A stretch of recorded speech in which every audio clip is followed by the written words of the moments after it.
আজ শেয়ার করব দারুণ সুস্বাদু এবং সম্পূর্ণ নিরামিষ একটা পনিরের প্রিপারেশন, যেটাতে কাজু বাদাম দই এগুলো কিন্তু প্রয়োজন হবে না, আর ভীষণ সহজ একটা রেসিপি। নমস্কার বন্ধুরা, মেঘার সাথে বাঙালিয়ানার আরো একটি নতুন পর্বে আপনাদের সবাইকে স্বাগত। তো সবার প্রথমে এই রান্নার জন্য মশলার পেস্ট একটা রেডি করে নেব। তার জন্য আমি একটা মিক্সার জারে নিয়েছি 1 চামচ মতো গোটা মৌরি, একটা ছোট এলাচ, 3-4টে এরকম ছোট টুকরো দারচিনি নিয়েছি, সাথে দুটো অথবা স্বাদ অনুযায়ী শুকনো লঙ্কা নিয়ে নিতে হবে। শুকনো লঙ্কাগুলো এভাবে ছিঁড়ে ছিঁড়ে দিয়ে দিলাম। 1 চামচ মতো গোটা ধনে নিয়েছি। প্রথমে এই সমস্ত উপকরণ শুকনো অবস্থায় গুঁড়ো করে নিয়েছি। এরপর এর মধ্যে আরো কিছু উপকরণ দেব। নিয়ে নিলাম 1.5 ইঞ্চ মতো আদা, সাথে 1 মুঠো মতো খোসা ছাড়ানো ছোট ছোট টুকরো করে কাটা নারকেল নিলাম। আর নিয়েছি এখানে দুটো কাঁচা লঙ্কা। যারা ঝাল কম খান তারা কাঁচা লঙ্কা অথবা শুকনো লঙ্কা যেকোনো একটা ব্যবহার করতে পারেন। আমি বলবো শুকনো লঙ্কাটাই দেবেন, তাতে টেস্ট এবং ফ্লেভার দুটোই খুব ভালো হবে। যাই হোক, আদা নারকেলটা দেওয়ার পর আবারও সমস্ত উপকরণ শুকনো অবস্থায় গ্রাইন্ড করে নিয়েছি, মানে জল ছাড়াই বেটে নিয়েছি। তারপর এর মধ্যে একটা বড় সাইজের টমেটো এবং পরিমাণ মতো জল দিয়ে এরকম মিহি একটা পেস্ট তৈরি করে নিয়েছি। তো মশলাটা রেডি হয়ে যাওয়ার পর ওটাকে সাইডে রেখে আমি এখানে পনিরটা ছোট ছোট টুকরো করে কেটে নেব। আমি এখানে 300 গ্রাম মতো পনির নিয়েছি। টোটাল 500 গ্রাম একটা পনিরের টুকরো ছিল, সেটা 2 টুকরো করে 1 টুকরো সরিয়ে নিয়েছি। আর বড় টুকরোটাই এখানে ছোট ছোট টুকরো করে কেটে ব্যবহার করছি। এবার চলে যাচ্ছি মেন রান্নার দিকে। একটা ফ্রাইং প্যান ভালো করে গরম করে তার মধ্যে 2 চামচ মতো সাদা তেল আর অল্প একটু ঘি গরম করে নিয়ে তার মধ্যে প্রথমে পনিরের টুকরোগুলো দিয়ে দিলাম। এগুলো ভালো করে ভেজে নিতে হবে। আর পনিরটা ভাজার সময় এর মধ্যে অল্প একটু নুন এবং গোলমরিচ গুঁড়ো দিয়ে ভেজে নিতে হবে। দেখুন, পনিরটা চারিদিক থেকে খুব সুন্দর করে আমি ভেজে নিয়েছি। তো এবার এগুলোকে একটা অন্য পাত্রে তুলে নিচ্ছি তেল ঝরিয়ে। পনিরের টুকরোগুলো ভেজে তুলে নেওয়ার পর ফ্রাইং প্যানে যেটুকু তেল রয়েছে তাতে 1 চামচ মতো কাশ্মীরি লঙ্কা গুঁড়ো আর 1/2 চামচ মতো হলুদ গুঁড়ো দিয়েছি।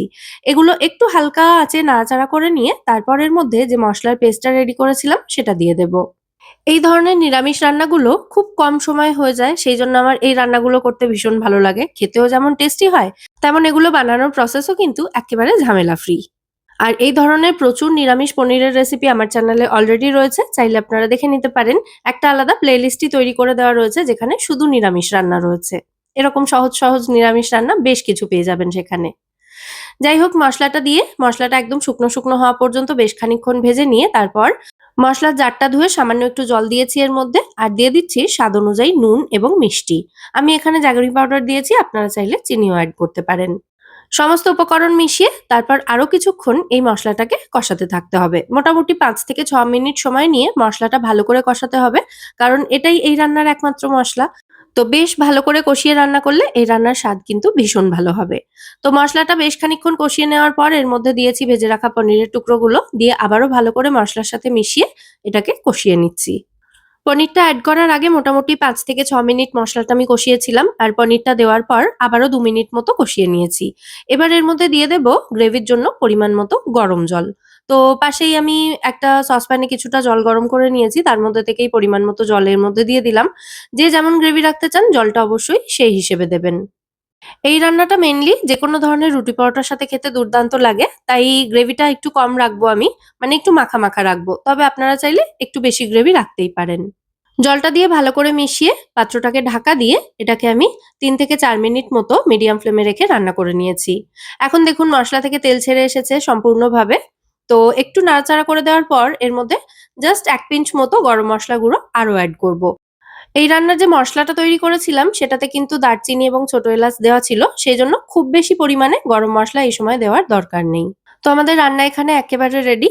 এবার গ্যাসের ফ্লেমটা অফ করে পাত্রটাকে ঢাকা দিয়ে 10 মিনিট মতো স্ট্যান্ডিং টাইমে রেখে তারপর সার্ভ করে দেব। কেমন লাগলো রেসিপিটা সেটা কিন্তু অবশ্যই আমায় কমেন্টে জানাবেন। যদি ভালো লাগে ভিডিওটাকে বরাবরের মতো একটা লাইক এবং শেয়ার করে দেওয়ার অনুরোধ রইল। আজ তাহলে এ পর্যন্তই। আবার দেখা হবে আপনাদের সঙ্গে পরের পর্বে নতুন কোনো রেসিপির সাথে। সবাই সুস্থ থাকবেন, ভালো থাকবেন এবং সব্বাইকে খুব ভালো রাখবেন। নমস্কার।